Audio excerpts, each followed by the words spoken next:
It's Red Eye Radio. Gary McNamara and Eric Harley talk about everything from politics to social issues and news of the day. Whether you're up late or you're just starting your day, welcome to the show. From the Uniden America Studios, this is Red Eye Radio. All across America, we are Red Eye Radio. He's Eric Harley, and I'm Gary McNamara. All right, I got the introduction done. The show's getting in the way of me looking at the Masters leaderboard here. Oh, all right. Who's in the lead? Justin Rose is leading by 3 strokes. All right. Over Corey Connors. A Canadian is in second place. Wow. Tariff him out of the Masters. Scotty Scheffler tied also with Corey Connors and Ludwig Aberg all in. So that's what it is right there. So Okay. Tiger's not playing, of course. He's still injured. So Yeah. and he hasn't been relevant in a few years. So Well, but he's but he has a girlfriend. yeah.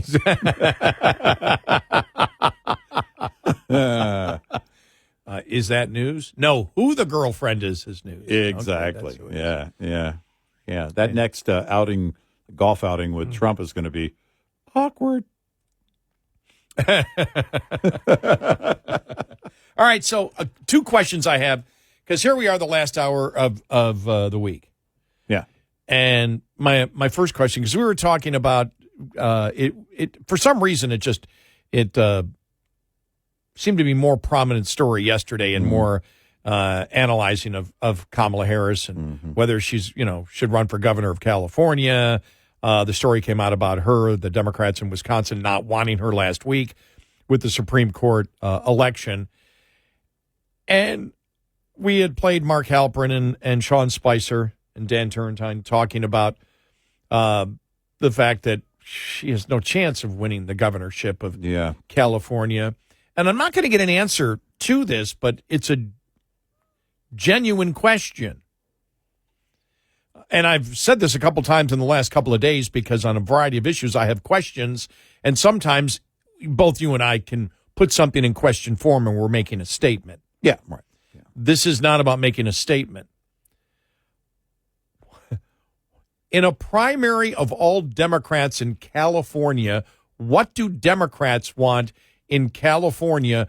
What do Democrats want in a candidate that would make them not accept Kamala Harris, but elect somebody to the Senate like Adam Schiff? I mean, what do they want in a government? What do Democrats in California want? What are you fighting about when it comes to a primary in California? I don't have an answer. I'm not expecting an answer, but I just find that fascinating. If you're a Democrat in California, you know what all the problems are.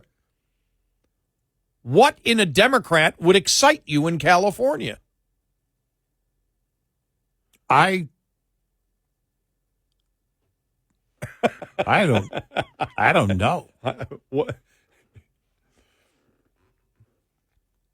And that's genuine from you. You're not doing the, I don't know, they're all nuts. Maybe you are, but Well, they are all nuts, but just trying to figure out if a Democrat no in idea. California, you got all these Democrats in front of you. What separates any Democrat right now? It's simply image. We saw that with Cory Booker last week on the national level. He speaks for 24 hours. Frank Luntz. This could change the direction and the history of American politics. Shut up! I like Frank Luntz. He's a good guy, and he does decent focus groups. But come on! Yeah, get some sleep, Frank. Yeah.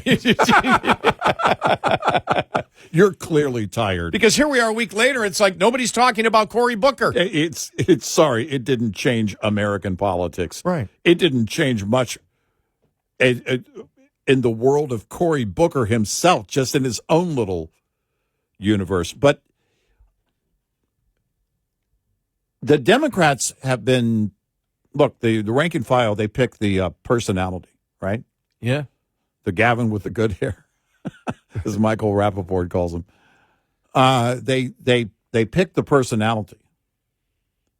They're done with one personality, and it's on to the next personality. They're looking for a fresh personality to sell what they cannot sell to the American public. Is that rhetoric or is that the truth? No, is my bias coming in there, or is that actually the truth? No, I believe it's actually the truth. But I think it is, and that's basically it. It's not going to be anybody who's going to do anything differently than Newsom. It's just going to be somebody who's not Newsom. Right. And same Democrat machine, different model. And you saw that with Newsom when he was it Bill Maher he was on with? Who was it? Who was he on with? Where he talked about the transgender movement, and it was like, well, I think that was Bill Maher. It's unfair. And then when it came up for the legislature to vote on it, he didn't take any position at all and said, I'm too busy doing other things. No, you're gutless. You can't tell. You either got too much blowback for capitulating on that in just a tiny, tiny bit by saying, oh, I can see instances where it's unfair. Because now that's where the Democrats were. What was it? John Oliver was saying earlier this week. There's nothing unfair about it. Nothing unfair. Nothing unfair. It's completely fair. Because some women can beat some men. Well, yeah. Any lady professional golfer. See, I'm always trying to sneak golf in the side door there. Any woman's professional golfer would only lose to me by a few strokes. All right. Any women's professional golfer would kick my butt. Lita Ford is a better guitar player than I am. Well, geez, the Nickelback guitarist is. No, he's not, actually. By the way, I don't even know who the Nickelback guitarist is. Yeah. I have no idea. Captain Nickelback. I don't know. Whether he's good or not. It was just the first thing that popped into my mind. Based on his work, no. I liked how you said, though, no, he's not. No, he's not.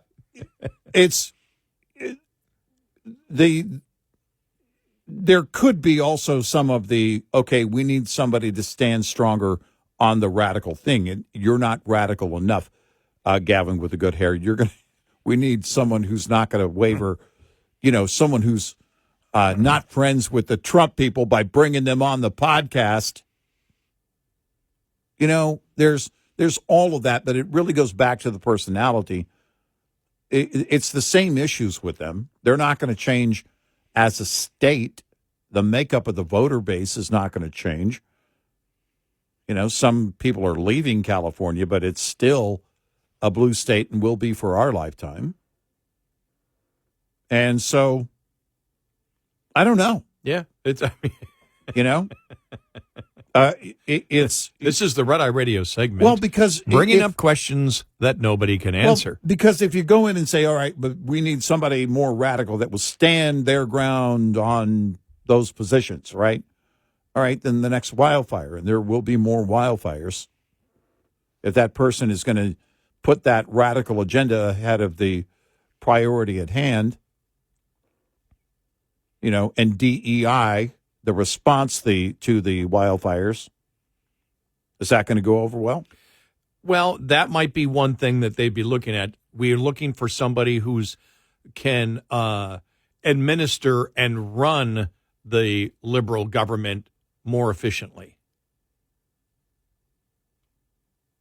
Now, they don't want to get into the weeds on that one because that's when you get into DEI. Well, then how do you do that? Well, we need to get rid of DEI. Well, you can't do that. You mean weeds, or weed? I meant weed. So they may want to get into the weed. And I think the answer is just a new personality, because if you look right now, the leaders of the Democratic Party, and I say this because they have the most media time, and it's who the media is covering, is really, to me, number one is Jasmine Crockett. Mm-hmm. To me, I see her more. And again, what I'm looking at may make this completely anecdotal because what I'm looking at may not be what you're looking at. But I think for the most part, it is. And I see her being covered more than even AOC. So you've got her, and she's a nutcase. And I'm just not saying that because she's my congressperson. Mm-hmm. You know the most frequent email I get now about her. And by the way, everybody sends me memes now of her. I can't since she's my congresswoman by 3 blocks. Mm-hmm. They're like, but isn't she from Texas? Yeah, we do get a lot of that. Gary, you're in a district that has the nuttiest Democrat of all? No, not just the nuttiest Democrat, the newest nuttiest Democrat. Yeah. I mean, she's an absolute nutcase.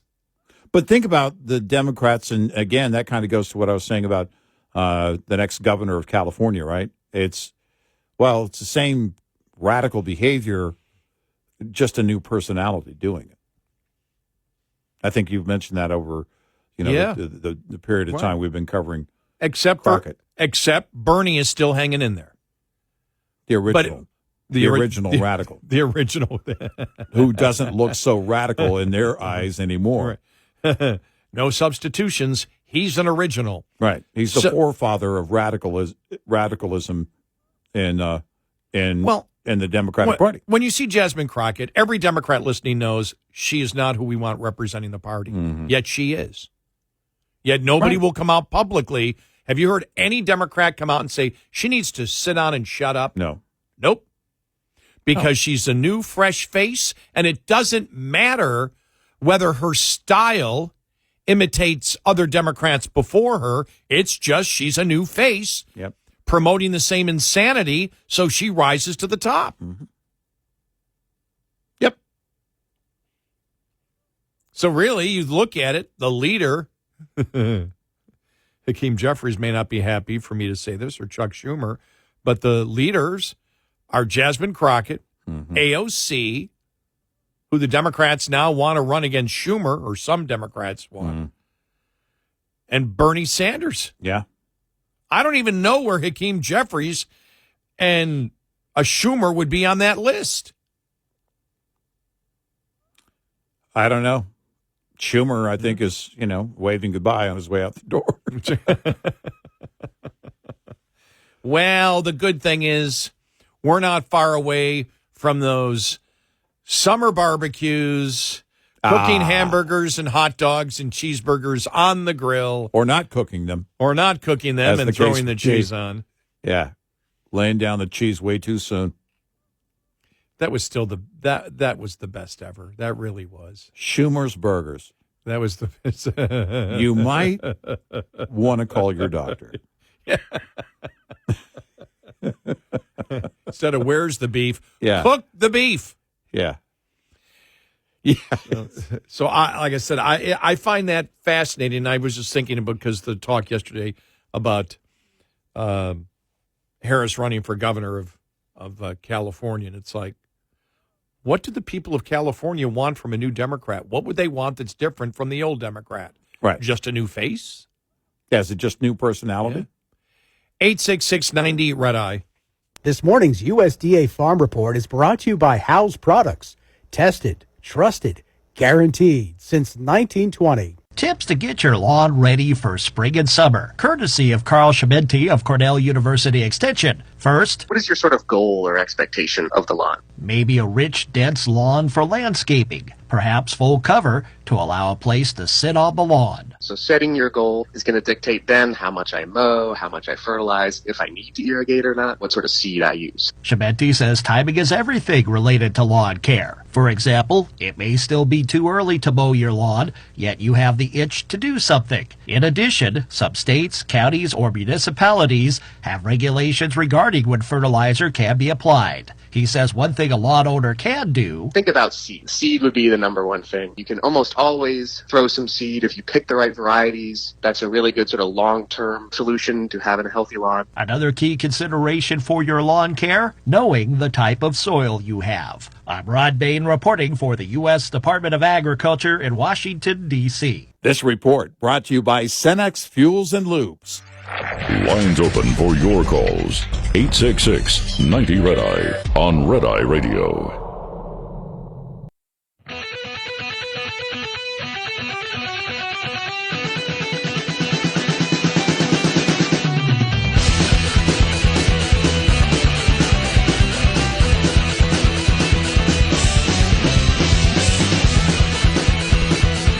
It's Red Eye Radio. He's Eric Harley, and I'm Gary McNamara. Welcome and good morning. Got an audio coming up following the bottom of the hour, and we're going to pose a question again. The other question that I have is, where does the Trump administration go now with the tariffs? Because they've made it clear the reason was because of the bonds, and the reason is they don't want to follow Navarro anymore, or really Lutnick. They put somebody else in there, which they're promoting as the right person in there, and everybody surrounding it, all the surrogates are saying, all right, this is the person that they want running the whole tariff situation. Right. Yeah. And it's great that this is happening. For example, in fact, Larry Kudlow's the audio cut we're going to play, and Larry Kudlow was saying he brings a credibility now and everything else and more stability and Rapid Response 47, which is the White House's quick response on X. Yeah. Posted that. Right. And so they're clear. Their message is clear. We want you to know Navarro is out. Bessent is in. Bessent is in. Well, what does that mean? What does that mean? Has there been a complete shift in what you want from these other countries? Because we don't know. I saw it yesterday, whether it was Bessent or whoever was talking for the administration. Nobody got into specifics. It was all rhetoric. I think, and it was all. And by the way, this is a smart thing for them to do, which was everything was anti-China. They didn't really talk about anything else. Yeah. Everything was anti-China. And when you look, for example, last I checked, stock futures were down. But when you look at the 10 and 30-year Treasury bill, very close to where they were when everything happened the other day. Right. And that's a major driver right now. It was a major driver in the decision the other day, and it's still in play because it hasn't changed much. It's basically hovering where it's been for a few days on the bond market. And I don't know what's going to change that, but Bessent essentially has to come in with some deals. He's been given the go-ahead on making some deals and negotiating. Trump has said in recent days that he wants to be a part of everything that's going on. They said they have dozens, I think they said 72 countries at the door basically wanting to make deals. China announced a retaliatory tariff of 125% in recent hours. And so now you have a situation where, and Trump actually mentioned China saying, I think we can come to a deal. I have great respect for President Xi yesterday. And I thought, are we seeing a fissure on the ice here? And is that an indication that they're going to try and move on a deal sooner than later? I said yesterday, I wouldn't be surprised if a pause comes into play with China. I don't know what a deal looks like with China. I don't know right now what a long-term deal. I don't know. By what they were stating they would only take as a deal just 3 days ago. I have no idea what a deal would be today. Right. Of course they could do a deal, but is the deal anything like the president said he wanted just 2 and 3 days ago? Are any of them what the president, what is the president looking to get out of Bessent? Right.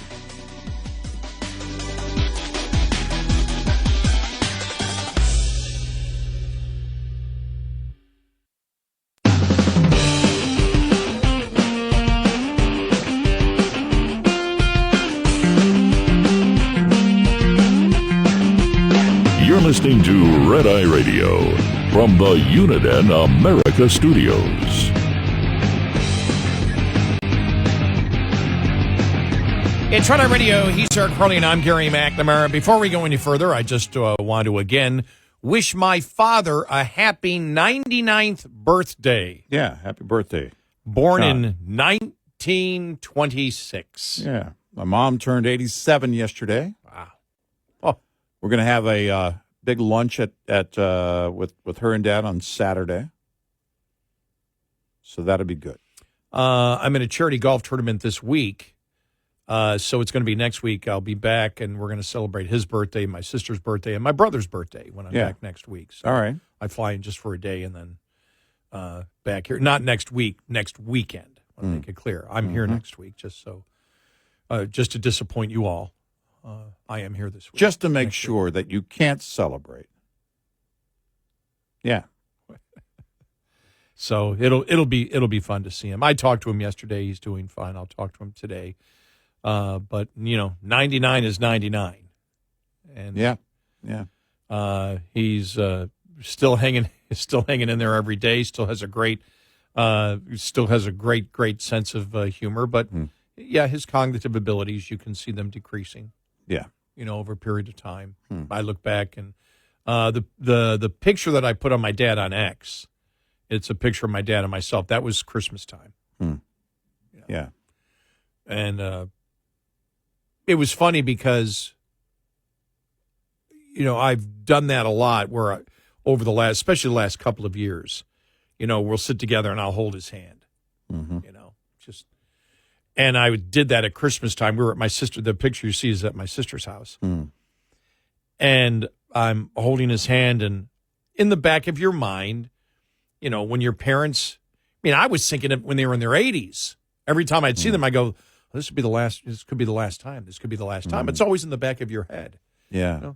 Almost 20 years later, my dad's still. Right. But, you could slowly see, you can see the cognitive abilities, physical strength, everything else going, slowly decreasing. And so I was always thinking in my mind, and we were having a great conversation. He had 100%, his cognitive abilities were there completely. And my sister was going by. I said, could you take a picture of this? I wanted a picture, and it really, that was the last time where he was 100%. Yeah. And so it's, I feel sad. He's happy, though. He's happy. And we had a great talk yesterday. Yesterday was a day where, it was 95% good. There were other days that may be 70%. Right. And I'm talking cognitive abilities, but he's in a wheelchair now. He really doesn't walk at all. But like I said, when his mind is working fine. But again, he's 99. So just want to wish him I would not be where I am today. I would not be who I am today if it wasn't for my father and my mother. But my father had a huge influence. Influence, and everybody knows the stories. Right. And I appreciate it when people, I got a couple of great emails from people that have told me that what my dad told me back in 1969. And when he said, look, you're not going to be able to, my dad didn't have one job, but that was the narrative you always heard. You're not going to, that we need to keep a economy going where somebody can have a job for 40 years. And my father told me in 1969, he said, that's not going to happen anymore. He said, you need to be good at 3 or 4 different things. And that's when he told me. I said, well, he said, you need to know a trade. I go, no college. He goes, no, both. You need to know how to do mechanical things. And my family, again, my grandfather had a machine shop right down the street. I come from a family of machinists. And so my father said, you need to know how to the technical stuff, like being a machinist. You need to go to college. You need to maybe pursue something that you love, but then find out what you're also good at. May not be what you love, maybe what you're good at. And if you're good at it, then you're going to end up really liking it. And boy, was that the truth. Yeah. Because I'm doing a job right now that I absolutely did not want to do, had no interest in ever doing a radio talk show, had no interest in ever talking about the current event and hot issues and the politics of the day. It's the last thing I ever wanted to do. And here we are 36 years later, and it's in talk radio. 43 now coming up in all radio. And I look at it and go, oh, this job is exactly what I've always, this job is what I was born to do. But I didn't know it. Yeah, nobody else would hire me, so here I am. I never went out and got a real job. You never wanted to do talk radio, though, did you, or did you? No. Okay. No. Yeah, neither did I. I never really wanted to do radio. The local station had an opening. I applied for it, and and it was pretty early on, within the first year. I just fell in love with it. No pay, long hours. Yeah. Loved everything about it. And, that's the thing. I think a lot of people that maybe grow up, or grew up wanting to be in it and then got in it. I actually have a friend who said this to me one time. And he said, I grew up just wanting to do that. And I get into it, and it's like, it wasn't what I expected. For me, I didn't know what to expect. I just wanted to go to work. And I went to work, and then it was like, oh, I love doing this. And then, I was going to go into law enforcement before this gig. It'll be 29 years in December. So over 28 years ago, I was testing for law enforcement, actually doing pretty well. And because I wanted to do something that felt, right, that was different than music radio, that felt like you were doing something. And then when I found this gig, it was like, oh, no, that's perfect. That's perfect. And now it's better than ever. Yeah, it is. As we said, I wouldn't change a thing. As you said earlier this week, it really has become an addiction. I was telling my sister and my dad that the other day. They're like, "Oh, how are you doing?" I said, "Well, still addicted." Well, so you still want to do it? I said, "Still want to do it." Seriously, it's like, and I'm not kidding. There is an addiction portion. There's an addiction part of doing this now, which is fascinating and great because it's a very healthy addiction to have. Well, I find myself, I've always thought that if I get to a point where I'm not learning anything or I'm not doing anything new, but certainly if I'm not learning anything, I don't feel like that there's any satisfaction in that. It's not satisfying at all. Every day there's something where you get curious on something. Well, wait a minute. Whether it's a Supreme Court decision. Well, what are they actually saying here? Or what's a precedent for that? Or how does that actually work? Or how would that work if enacted? Or whatever it is. And it has you looking for more answers, which means you're learning things every day. And you're going through that process, and you're also observing things that are the most meaningful things. And that is people who are elected being in charge of our society and where that's going. The economy, it doesn't matter what it is. Which we've been talking about, and that's the thing after everything that's happened this week is, where does the administration want to go?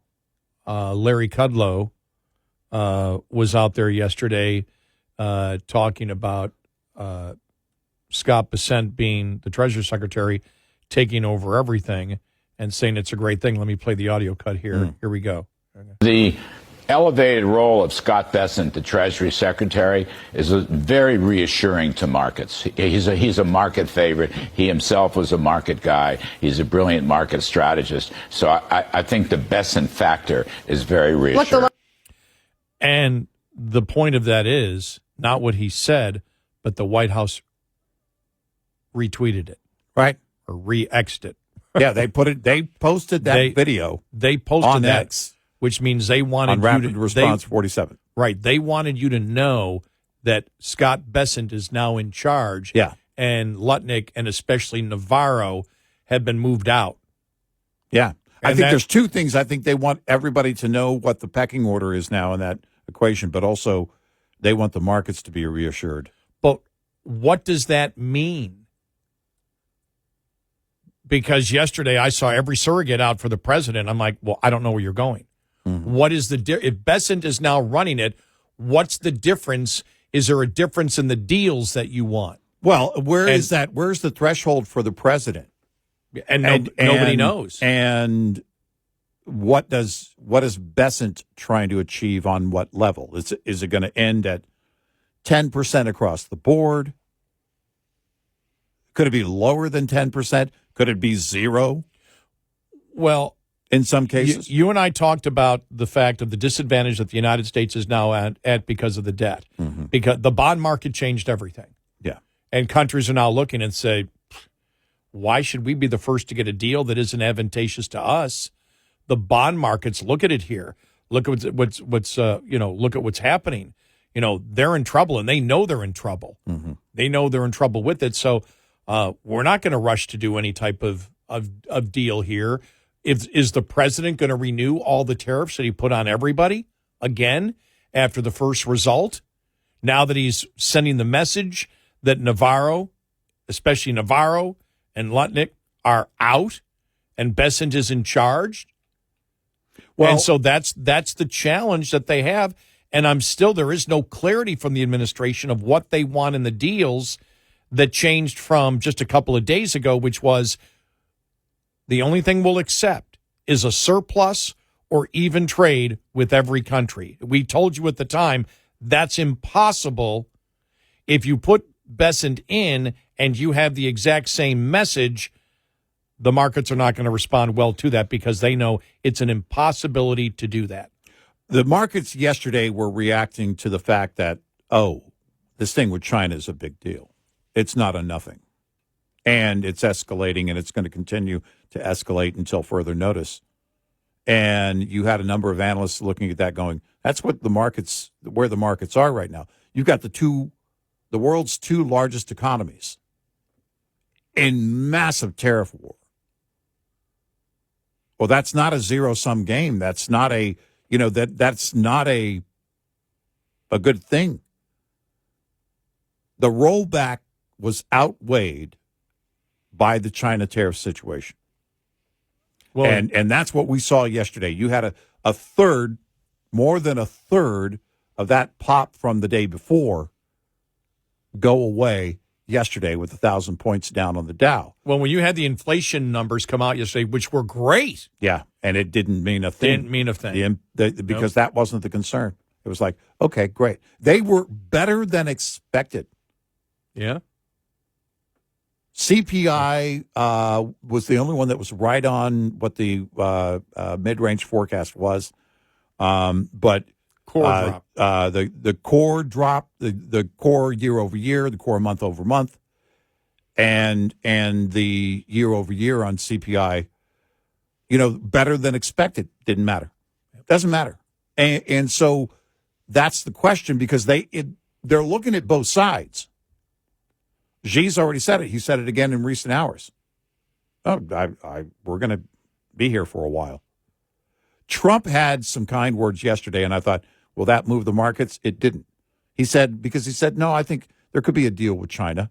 I have great respect for President Xi. That didn't do anything to the markets because for them, it doesn't mean anything until you actually get a deal with China. And I don't know when that's going to happen and what that looks like. 866-90 Red Eye. Get in touch with Red Eye Radio, toll free at 866-90 Red Eye.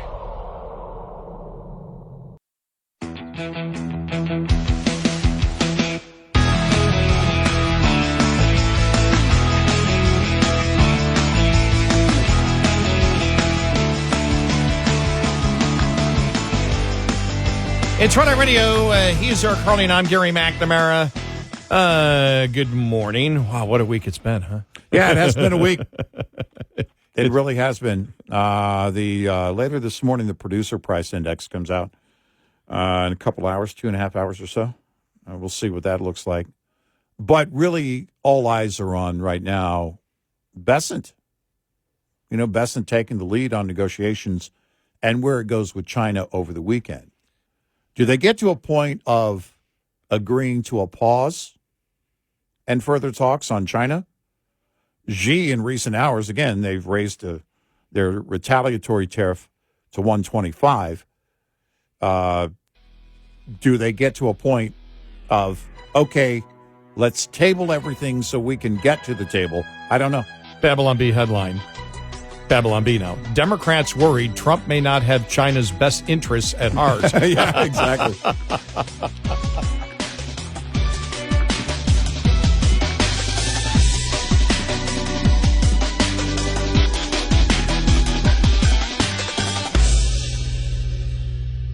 This is Red Eye Radio on Westwood One.